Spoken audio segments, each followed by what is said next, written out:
I've written certain points. The question now goes to Arvind Sekhar sir, for you. Though that topic couldn't come across, but my point would be, how do you handle customer complaints or returns due to quality issues? In certain territories, the liability of wrong packaging is the product recall cost and not only the packaging cost. This isn't the case in India. Do you see this being enforced in India? So those conversations come up, especially when you're doing a tube label, or if it's a market complaint after the material has left India and it's an export. For within India products comes up, especially when you have third parties involved. But it's a difficult situation. You have to address it on a case-by-case basis. But the position that we take with the customer is that we are liable for the cost of our product. Now, they may put some penalty beyond that, and which you have to handle it on a case-by-case situation. Not from, if they ask us to sign at a contractual level, we will be hesitant to do so. Thank you, sir. Thank you. My question is to Anuj bhai. We were talking about sustainability, and we were talking about compliance standards becoming more stringent in the years to come. As a label producer, how would you view the impending legislative changes and rules? And do you have a special department in your company for compliance? I would like feedback from both of you, Anuj ji as well as Sahil ji, on this. Probably all three of you one by one also, if it is possible, yes. Because it's three different domains that you all are working in. Thanks. No, so for compliance, definitely. There is a person and it's a part of HR. In fact, there's dual reporting, both to finance and to HR. There is someone who is making sure that all departments, all our returns, PF and everything is compliant. And also, I'm very happy to share that we are a zero cash company. So even the incentives that are given to people, even salaries, expense reports, everything, even payment to the taxis, or the petrol pumps, our drivers, they use an app called Kodo. And if you ask me how much cash would be there in the factory today or in my wallet today, it would be in, a few hundreds. Maybe not beyond a few thousands. So absolutely zero cash. And we built this culture over a period of time. And in terms of compliance, yes, like you said, we do have someone who's dedicatedly working on this. Your second question was about sustainability, right? Could you ask again, please? Sorry, maybe I did not understand well. This is with respect to the government. Yes. Yeah.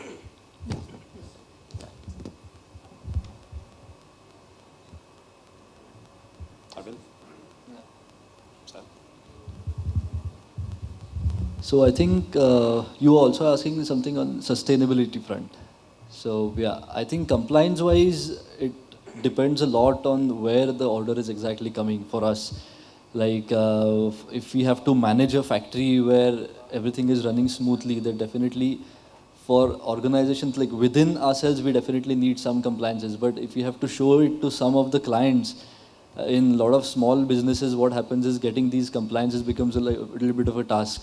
A lot of people are involved. The costs are not justifiable at times. So if it's an export order, then definitely yes, compliance is definitely required. But if not, then we haven't faced any issues till now from any of our customers. On sustainability front, I would say it's a challenging game because as what Anuj said, you need to have the cost in control. Otherwise, there is no use of sustainability. So, but one needs to constantly keep on trying to be sustainable because even if people don't want to actually make a sustainable product, it's a trend now kind of a thing where people are actually talking about sustainability everywhere. So it's a good way to use it in your marketing tools. You can keep having a lot of sustainability options, and eventually your client is going to buy some other product maybe from you, but it's a great thing to have it in your marketing tool. And of course, maybe going in the future, sustainability will definitely play a big role. Till the time costs are coming down, I think we are fine for where we are. But once there is innovation, what you said, like there is someone in Maharashtra who's actually making seaweed, this thing. So some innovations like these would definitely help build a better sustainable environment. So I think future, maybe another 7-8 years, and I think we'll be there.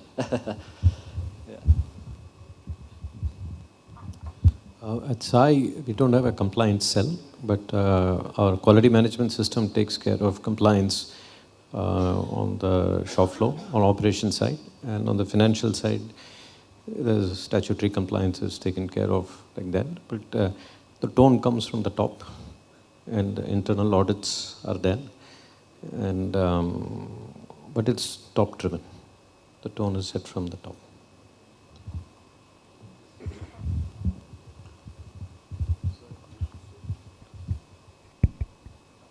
Question to Sahil. Okay. The wonderful presentation, Sahil. Thank you. And I saw that like you have a new product development team as well at Unbox.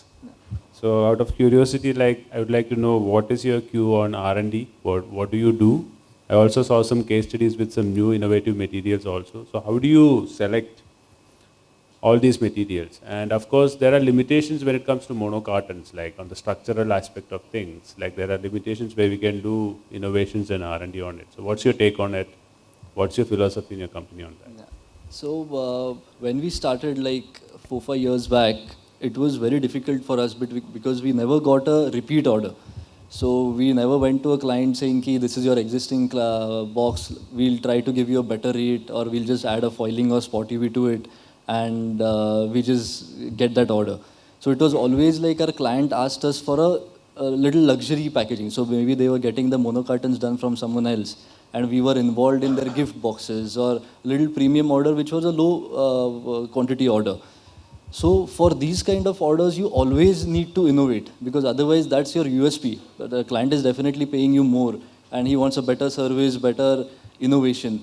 So I think that is how we started. Like we started looking at new projects, like we have to innovate for every project. So there is no option for us. So we have, of course, a dedicated team who works on the structural development. So whatever new order comes in, the first thing is we don't take any die lines from our client or any existing vendors. So we create our own die lines, we create our own structural developments, and then we present that to the client. So even if he wants a regular basic carton, we still opt for giving him a sample from our side. Then it's his choice of either taking our samples or getting it from somewhere else. But generally, after seeing the samples that we give, this is a little, it might be a little strange, but he definitely gives us a better price and a little better profits as well. So we are very lucky to say that we have been working this way, and it's working for us till now. Definitely, if you are going towards very higher volumes, so it's a very price sensitive game. But innovation, I think, will help you with the profits. So, wonderful presentation, sir. All the presentation very good. My question is to Mr. Arvind Sekhar, sir. Sir, I'm a little bit curious to understand from you the way how you calculate returns on capital investment. Capital invested. ROC. Yes, sir. I am not a finance person. Priyata, my our deputy CEO is. I don't know the formula. Okay. But on the internet there is, I think there are 2 or 3 flavors to return on capital employed. But as a layman, I'm not a finance person, but as a layman, what it forces you to think is that, are you better off putting money in a mutual fund at far lower risk, or should you take the risk, and are you getting a risk-weighted return? So that's called return on capital employed. And because we don't have a share price and all that to look at, right, for us, but I believe even public companies keep talking about this. So it's not restricted to private companies. But our investors ask this question. Since we have investors on board and it's not what it needs to be, etc., keeps coming up. So maybe I can learn from them and do some innovation and increase the margins, but it calls for their thought process, which is hard. Thank you, sir. I want to know from all three of you, is there a particular job or a task that you personally undertook, a job or a set of jobs that you felt challenging and you undertook it, and you felt that, wow, did I do that job? And you felt like standing yourself and applauding yourself.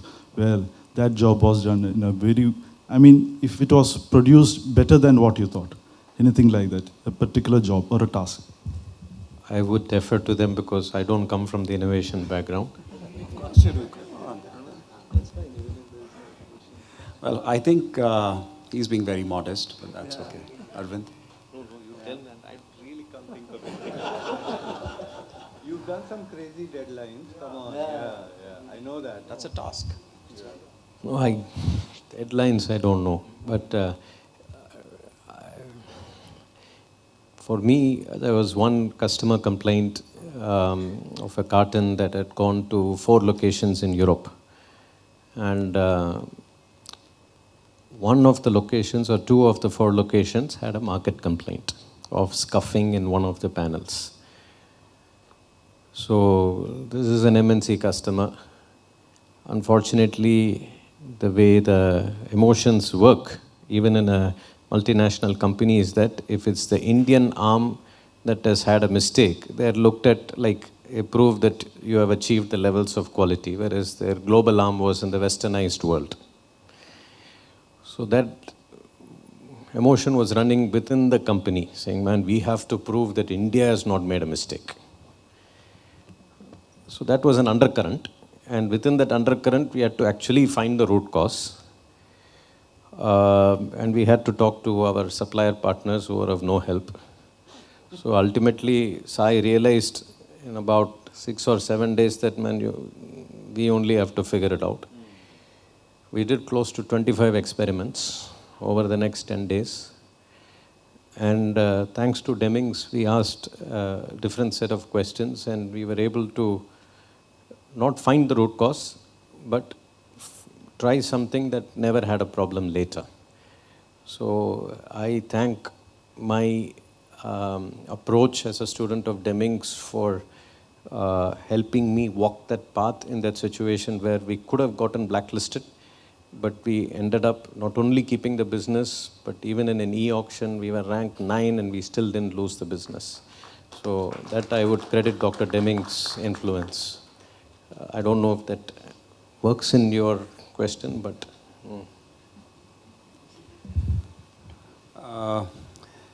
I love all the labels we do, by the way, because they're all whiskey labels.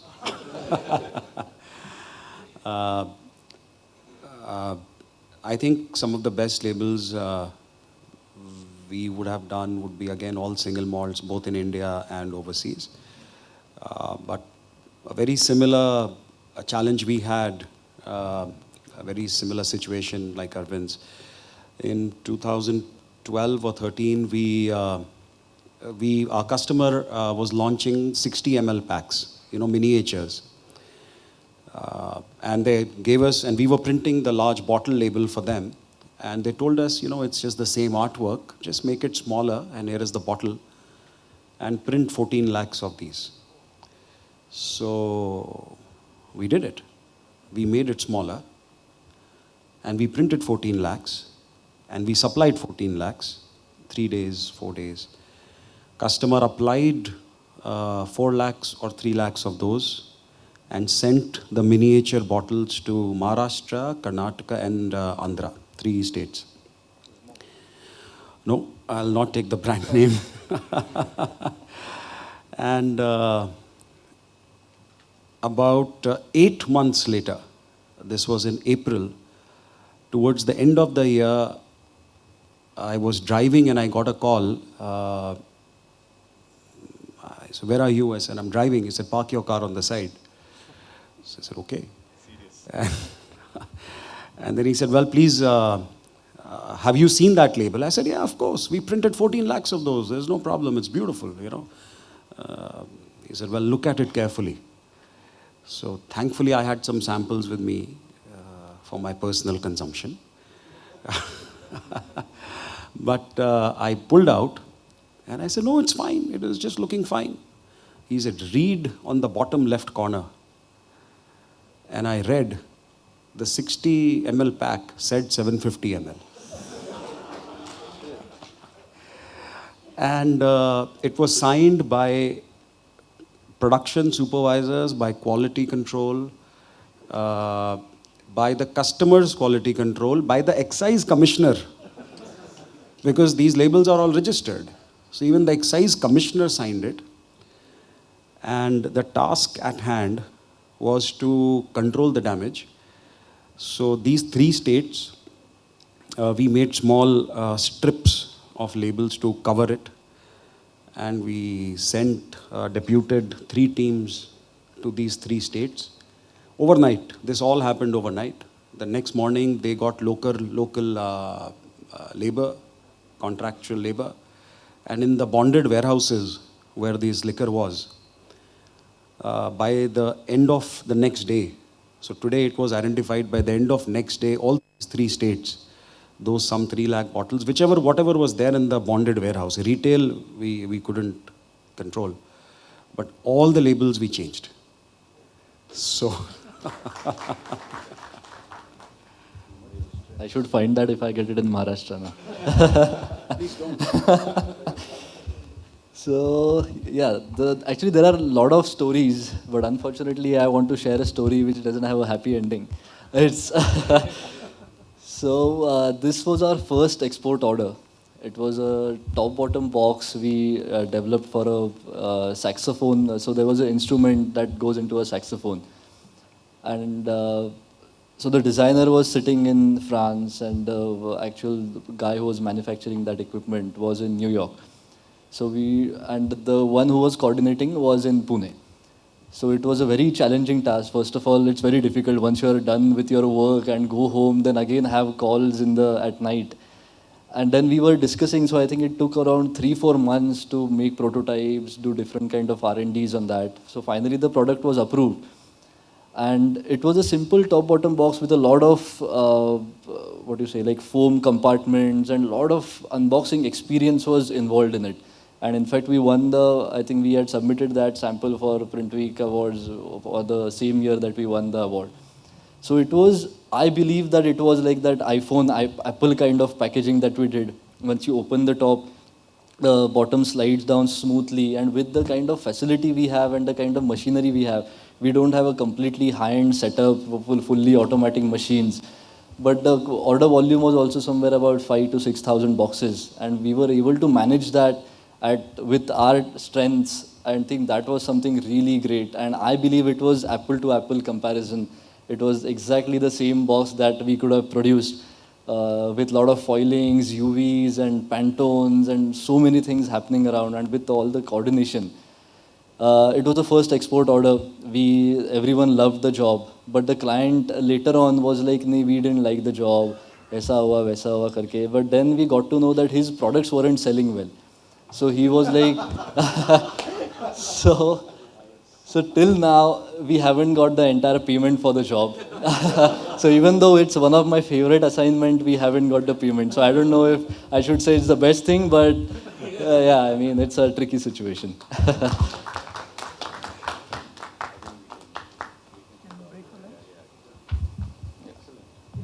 Thank you. Once again, with all the intoxication in the air, with Anuj's presentation of whiskey, wine, and vodka, I just wanted to ask you, on the serious note, why did you shift from the small run machine production to the long run in 2013, if I'm not mistaken? Why was the need for that? Number one. Shall I continue with the questions? Please. The second one is the machine that you made in collaboration with someone. Does it have a name for it? Number one. Does the price of the machine compared with the specifications that you manufacture, How does it stand in the market? Next question is, you talked about implementation or installation of these machines in Korea, Japan, and US, as you said. But is there any installation in India? If not, why? Thank you. It's a lot of questions. I forgot the first one. When did you shift from the small to the long run, and why? So I think it was a change in strategy. When we started, we were primarily doing pharmaceuticals. And we were doing short-run, quick delivery model for pharmaceutical.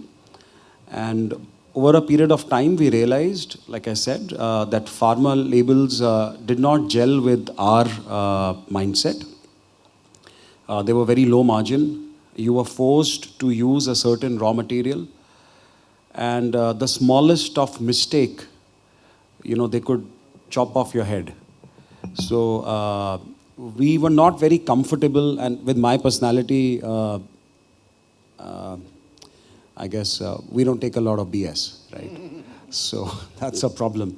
So we couldn't work with our head down too long with them. So there was a change in strategy to move towards liquor labels, which was more value add, which had more bells and whistles. And for those labels, we couldn't do on letterpress because they were more number of stations and cold foil, which we couldn't back then do on letterpress.